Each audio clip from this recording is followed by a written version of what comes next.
নামটা বলুন। আফিফা জামান ঋতু। আচ্ছা, পড়াশোনা শেষ করেছেন না করছেন? জি, মাস্টার্স করছি এখান থেকে। হ্যাঁ, কোথায় করছেন?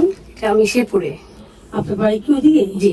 শেরপুর তো এখন জেলা, তাই না? জি। শেরপুর জেলা। স্কুলে কি ওখানে? জি। তো ক্লাসিক্যাল কিছু শিখেছেন ছোটবেলায় নাকি না? না, আমার কখন গান সেভাবে করা হয়নি। আজকে জাস্ট শখের জন্য একটু আসা। সবটাই তো বড় কথা। জি। আচ্ছা, শেখার তো কোনো বয়স নেই, শেখা যাবে।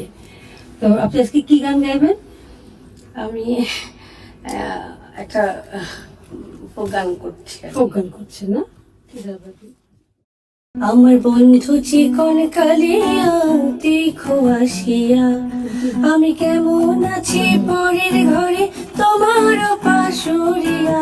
কেমন আছি আমি, কেমন আছি পরের ঘরে তোমার পাশরিয়া। দেখো আসিয়া আমার বন্ধু চিকন কালিয়া, দেখো আসিয়া আমার বন্ধু চিকন কালিয়া, দেখো আসিয়া। আমার নিঠুর মনোহর যদি পাই তোমার লাগর, খুলিয়া কইতাম তোমার এই পরাণের খবর। যত সুর ছিল প্রাণে সবই দিয়েছে তোমায়, বিনিময় তোমারই শুধু চিরদিন যেন কাছে পাই।